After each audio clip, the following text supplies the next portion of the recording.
No niin, ja tervetuloa nyt Retropoikien seuraavaan koeajoon ja arvosteluun. Tällä kertaa meillä on koeajossa Volvo S80 2,4-litraisella bensiinimoottorilla.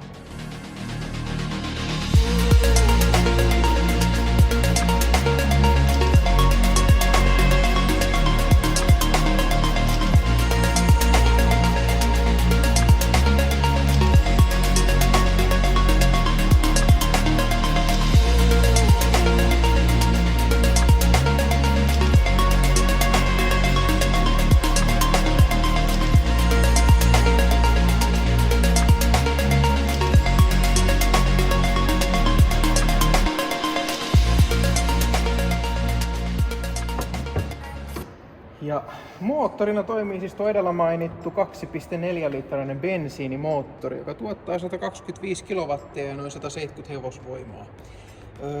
Tämä on vuosimallin 2002 auto, eli tässä on italialaisvalmisteinen kaasuläppäkotelo, joka on kansankielellä ilmaistuna paska.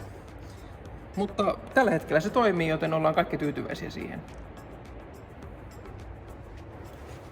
Ja kuten kuvasta näkyy, niin sisätilathan Volvossa on loistavat. Volvohan on aina ollut ergonomiassa ja mukavuudessa tunnettu auto, ja täytyy sanoa, että tälläkään kertaa ei tarvitse pettyä. Täällä on kaikki, mitä oikeastaan tarvii olla. Täällä on sähkölasit takana ja ilmastointiräppänät löytyy molemmilta puolilta. On tupakan sytytintä ja niin kuin näkyy, niin jalkatilat on todella hyvät ja mulla on nyt penkki semmoisessa mulle hyvässä ajoasennossa tuolla edessä, eli mä oon 180 senttinen, eli täällä on aika hyvät jalkatilat. Leveyssuuntaan tilaa riittää, joka johtuu siitä, että moottori on pistetty poikittain tuonne keulalle, niin se sitten taas luo tänne hyvät leveyssuuntaiset tilat. Täällä on keskisloiperi, saa tällä ja auki. Täällä on tosi hyvä matkustaa. Tää on Suomen historiassa, voidaan sanoa, tää on niinku tuttu taksitolpilta. Näillä autoilla on kuskattu Suomessa muun muassa ministereitä ja kenraaleita. Tervetuloa tänne eteen kabiiniin. Täällä tilat on hyvät, kuten näkyy. Kuljettajalla on sähköpenkki 3 muistiasetuksella, automaattivaihteisto Winter-toiminnolla. Sitten meillä on C-kasettisoitin, jossa on Jamppa Tuomisen parhaat.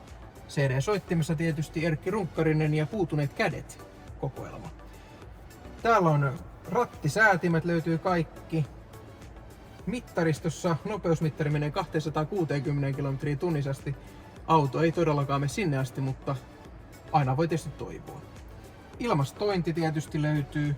Ja siinä oikeastaan kaikki oleellinen onkin. Täällä on myös sitten, pystyy noin päänojat tiputtaa tuolla katkaisimella, mutta toinen niistä ei toimi, joten ei ruveta peleilemään niiden kanssa sen enempää. Ja nyt ajellaan sitten kaupungissa.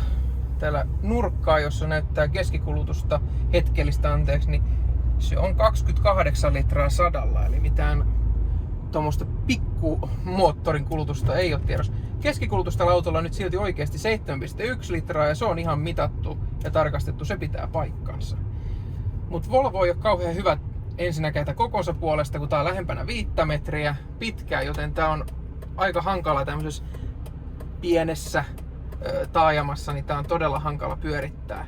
Mutta missä Volvo sitten loistaa ja mikä meitä tässä nyt eniten kiinnostaa on se maantie. Ja nyt on päässyt tänne valtatielle, jossa Volvo pääsee todellakin oikeuksiinsa, eli pitkän matkan taittoon. Kuten kuvassa näkyy, niin aika rauhallinen on tunnelma, ei ole mitään ylimääräistä hälyääntä ulkoa, ja tää on oikein mukavaa. Penkki on hyvässä asennossa, ja täällä on tosi tämmönen hiljainen, oikein tämmönen rauhallinen tunnelma. Ja nyt tulee vielä uutta asfalttia, jolloin tunnelma entisestään paranee.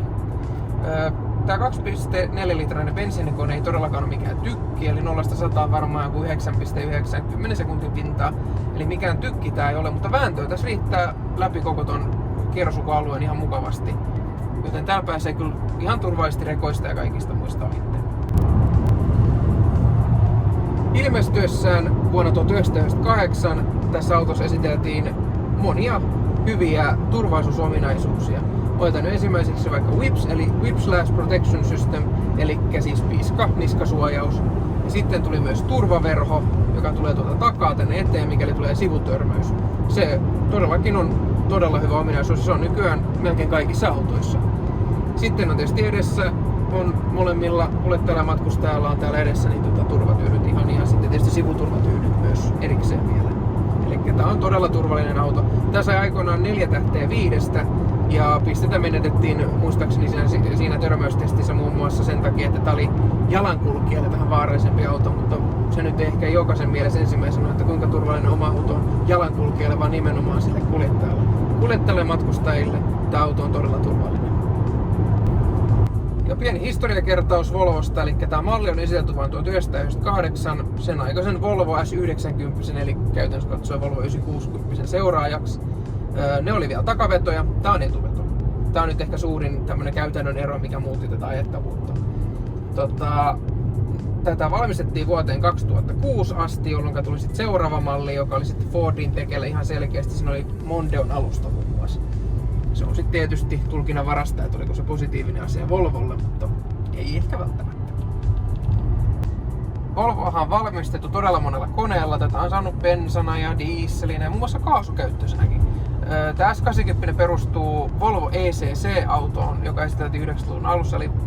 Se oli Volvon Environmental Concept Car. Muotoilu oli lähinnä sieltä ja jotakin sinusta ratkaisuja, mutta muuten tekniikka oli täysin eri. Tämä on 170 hevosvoimainen versio, mutta tätä on saanut muun muassa 140 hevosvoimaisena bensiinimoottorina.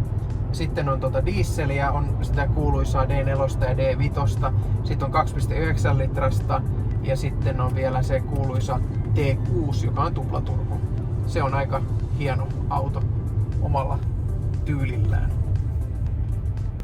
Ja nyt päästäänkin siihen tärkeimpään osioon, eli onko tämä auto 2A eli ajajan auto? No on. Se mennään ihan lyhykäisyydessään siihen, nimittäin tää on loistava pidemmille matkoille, mutta täällä pärjää kyllä ihan kohtalaisen hyvin taajamassakin. Tässä riittää vetokykyä, täällä pystyy vetämään asuntovaunua, traileria tai vaikka Turun tuomiokirkkoa. Tehot ei lopu näissä kesken semmosissa hommissa ollenkaan, etenkään niissä dieseleissä. Ja tää bensamallikin jaksaa kyllä vetää, et ei oo mitään hätää siihen. Täällä on ohjelmakin sitä varten, mun tietääkseni tuo L on sitä varten. Mä en tiedä mitä se tarkoittaa, onko se niinku leisiveto, mutta en tiedä mikä se on, mutta väittäisin, että se on tuo L. Tää on oikein mainio, tää on mukava, tää on hiljainen, tää on oikein hyvä auto. En lähde mitään kouluarvosana antamaan 10, mutta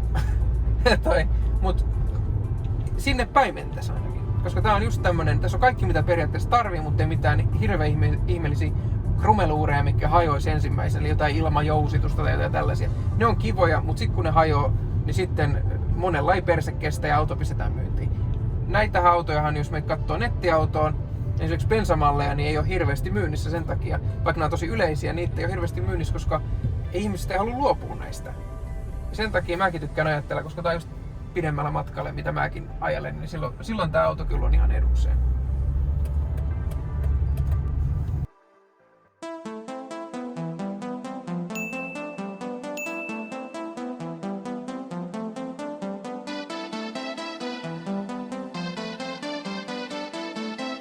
Oikein mainio auto pidemmällä matkalla ja sitten tämä on todella mukava auto ajaa. Tässä on just hyvä jousitus. Ei pistä pois. Mä katson nyt johtoja. Täällä on tosi hyvät jalkatilat. Tää Volvo S80 on bussipysäkiltä. Voi taivaan vallan. Hei, älä